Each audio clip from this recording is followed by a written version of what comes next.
Good morning, folks. I've got these two beautiful machines to work on today, and I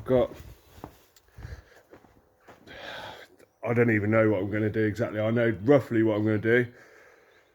First thing after this video is I'm going to check the weather and see what the weather's going to be like. Obviously I'm going to do the same thing I've been doing just recently, add a few videos together. Rather than uploading them all in one go, I'll join them together. It just makes it better for people, you know, it's all in one go then. But yeah, happy to be here. Absolutely shattered, had a hard week. Been getting ready. I've got to go to Devon on Thursday morning to get the Model C ready. Interestingly enough, I might be getting a Gleaner M135. Somebody phoned me up the other day and said, we were talking about stuff, just other stuff that's going on, and he said, oh well, I've got some acres to cut. A couple of years ago he sold his Class Lexan, and he's got a few acres to cut, and it's not worth doing it with a big combine. And I thought, well, to be honest, 50 acres is a little bit much for my Gleaners. I don't really want to do that much with them. 10 acres a year for each of them is about the max I'd want to do with them, really. Basically because of obviously trying to source the parts and everything like that when they wear out, it's just a nightmare. Plus it's a lot of hard work driving a Gleaner with the size of them. It's a lot of work to do with them, really. But there you go, it's doable, but it's just hard work. But anyway, it come to a head that I know where there's a 135 Clayson that I've put on one of my other previous videos, and we're going back to look at it. I might be buying it. Which is good, because I'm looking to start doing a little bit of contract work with it. I mean, I know it's not a massive combine in itself, but for the money it costs, it can pay for itself easily. And plus, if it comes to it, I can sell it and I haven't lost anything, because it's a machine of that age that it doesn't really lose anything. It's always the same price. But anyway, yeah, I've got a few jobs to do. I've got to put the shaft in. That shaft goes. I'll change the aspect of the. Oh no, I can't. Yeah, that's got to go in. I've got to put this in. I did a little bit of welding on this the other day. As you can see, that bit, I did do a video on it, and I painted it all. That turns out to be the main reason. That's the back edge. That is.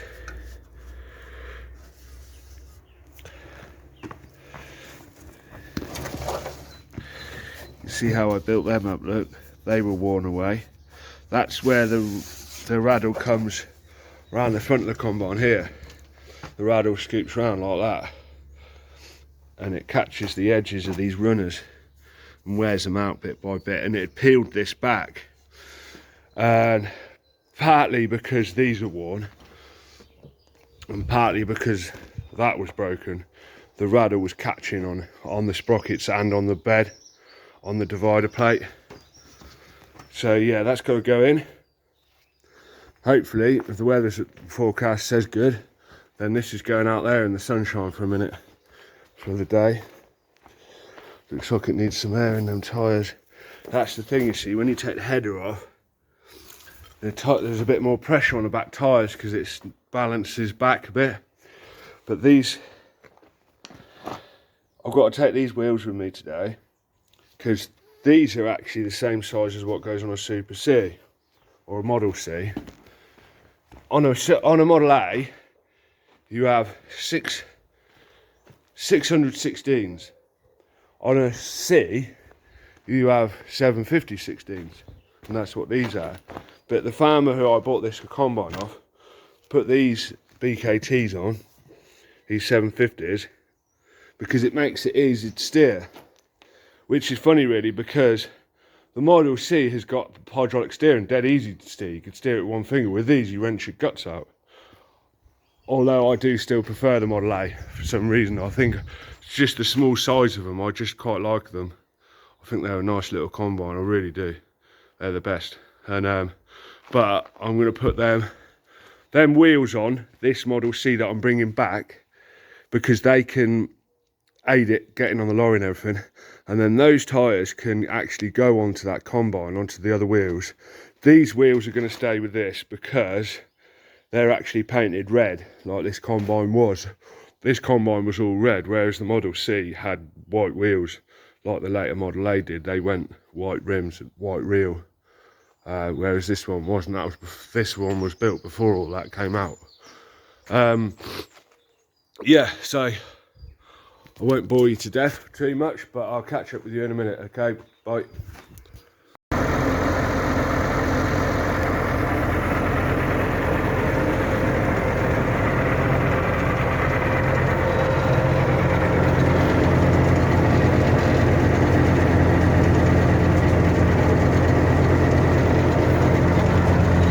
Got to try and get this off as well.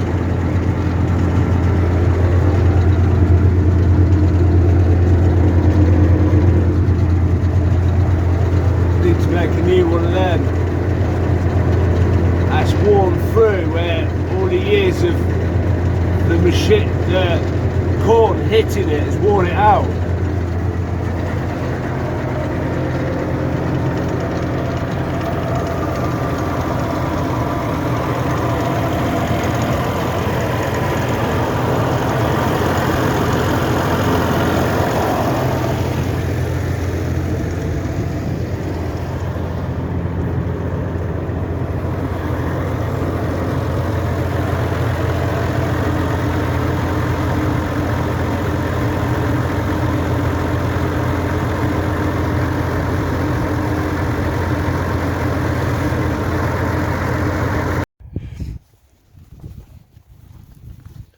There you go. I put these aren't lock collar bearings. This is the elevator shaft, the raddle elevator.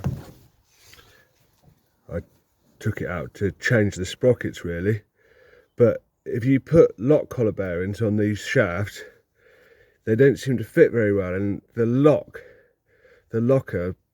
sort of kinks the bearing onto the shaft, so you can't get it to sit straight. It just will not sit straight, and as the shaft turns, the bearing weaves and it creates tight spots.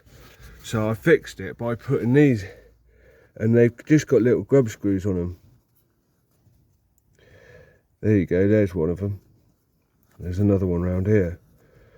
Put some like bearing fit on there, put them on, found out where the right central place was, and then locked them on.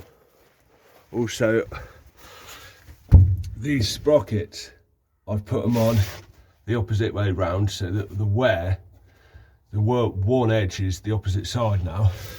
So it'll run, well, effectively it should run like a new one.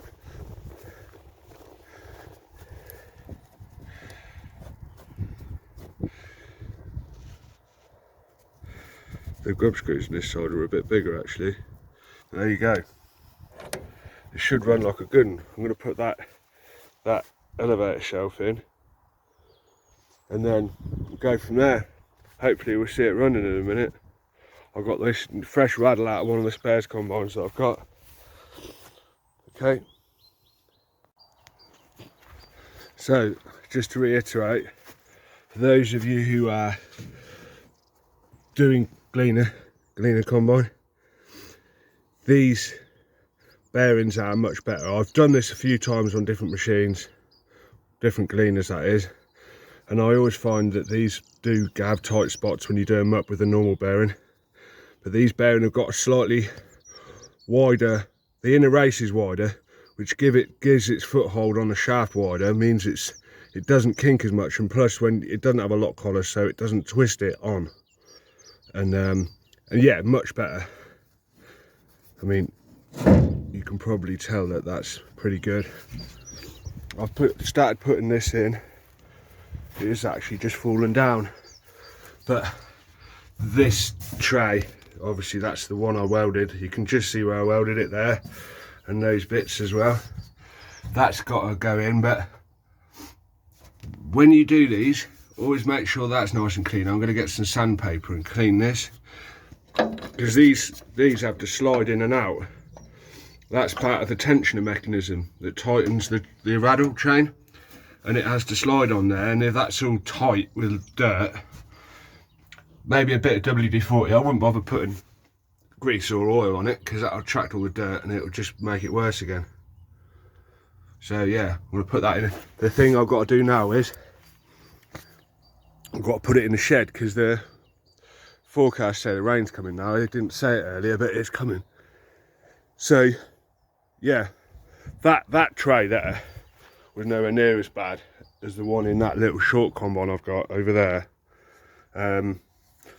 This combine's done nowhere near as much work. It retired, I think it retired from like full service in about 1986, and it's basically always been stored inside it. I did spend a little time outside. As far as the bloke I bought it off, it was sort of in and out of a shed, but it's been pretty well looked after its whole life.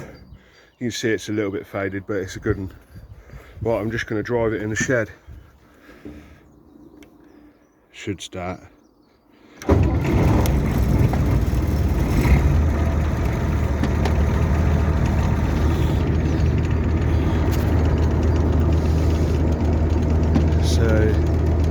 I reckon second gear is pretty good.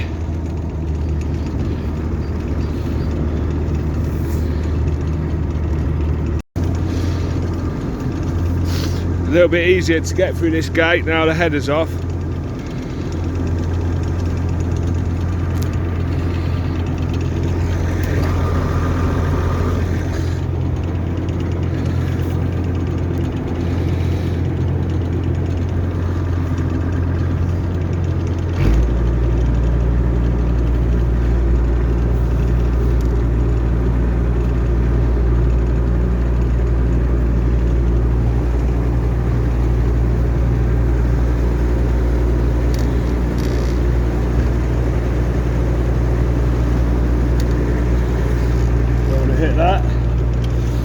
Back a bit.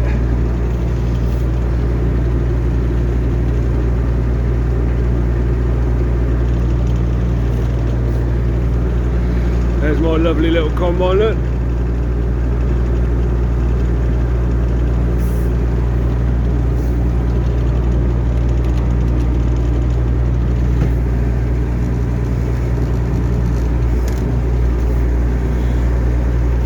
That's better. Don't want to bend the steps.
Slightly different perspective.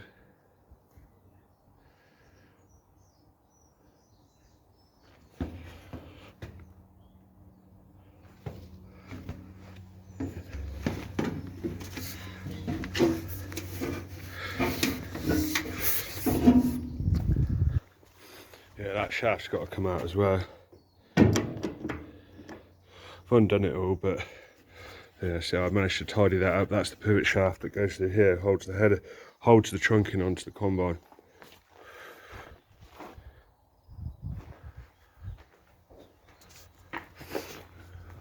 Right, I'll best get on. I'll catch up in a minute. That bolt and that bolt there are the middle the middle of the what's called the false bottom, that bit that I've welded. Usually those two either side in the middle would be these self-tappers, but this one here, obviously the self-tapping thread that's been put into it has disappeared, and there was a bolt that I took out of it which was quite difficult to get out, but I put another one back in it. All the rest have still got these just self-tapper things in the middle here. So there's a bolt there and a bolt there as well. They're just normal bolts either end, the same both sides. Funnily enough, when I did my other Gleaner and I did the video, that bolt was the same on that, this exact one. I don't know what it is about that, but what you have to do is that has to go in first so you can get the nut on the back, because obviously there's not much room in there, so that has to go on first, and then all the rest can go together, because that's the difficult one to get to. So now I'm going to put all these in, and we're getting somewhere. There is actually little brackets that go in here. There's one. Bolt in there. The other side, actually, obviously, and it stops the chain rubbing against the side of the machine, and it's just like a wear plate, so when the elevator runs past it wears that out instead of wearing the combine out. Okay, I'll catch up with you again in a minute and show you some more stuff. Okay, this is how I get these in. So you've got to feed a rope through it, and it'll just tie a spanner to it, both ends of the rope. One goes underneath, and then you chuck it down through. There's a little hatch at the back. You just chuck it down through, one underneath, one over the top, and then you've got the rope that you tie to the elevator to pull it back through. Always put it under the bottom though. When you pull it through, put it through there, because then it feeds around the top, and you have to get it on the sprockets at the top lined up, and then you pull it around. Yeah, okay. Right, hello, got it done. So now you're going to see if it works. I haven't tried it yet, but I fastened that all in. I had to take a link out of it because it was getting too long, so I took one of them and one of them out of it and rejoined it. So let's see if it works.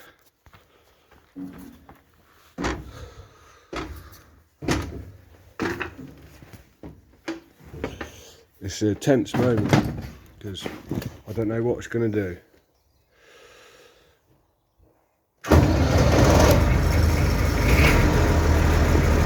Hopefully nothing goes bang.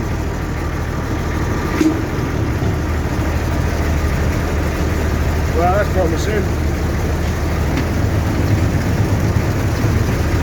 No, maybe not.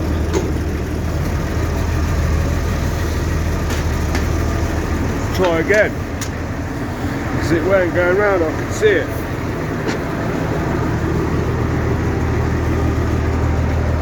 Right, I'll try again, back in a minute.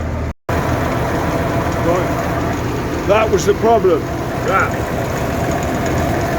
for some reason, that keeps slipping. I don't know, there's obviously too much load on it. I think hopefully because it's freshly in, it just needs to bed in, but we'll see. It might make a really loud noise. There you go. Running quite smoothly.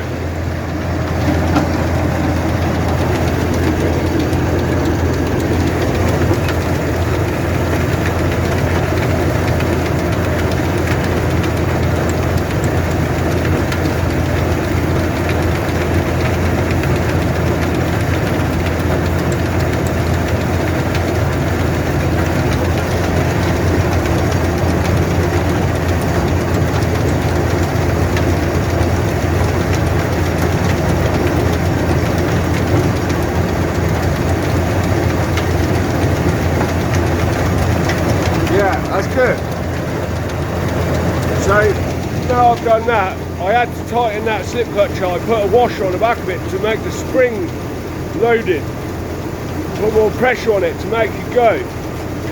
But now it's gone, and once it beds in, I'll be able to slacken that spring off, because the idea of that spring is that it's just tight enough to make it work under working load. You don't want it over tight, because that just defeats the object of having it.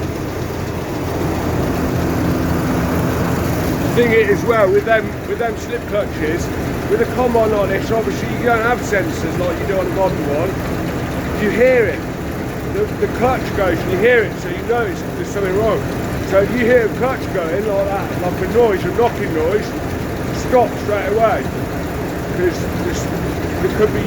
you could have a blockage coming. I'm going to rev it up.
Get away from it so you can hear me better.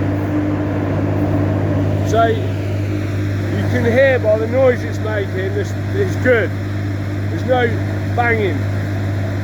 Because that raddle, where the wood comes round, if that shelf, that false bottom isn't in the right place, it hits it and you'll hear it. It's got to be bang on in the right place. If there's any of that wood hitting it, you're just going to end up breaking. I mean, it might be alright for a while, but it's going to break quickly. Want a combine, like any combine really, but that raddle running smoothly, because if it's not, there's something wrong. So that's it for today. I'm going to pack up and go home, because it took quite a long time to do this, but next, probably Thursday, I'm going down to Devon to look at this combine and get this Model C humpback, the one I bought with someone. Going to get that running, going to try and get it running anyway, and ready to bring back in a couple of weeks. So I'll do a video then as well. But yeah, it ain't going to be long, and it's going to be harvest. And I can see me being properly busy, but there you go, I enjoy it. So I'll see you again next time. Bye.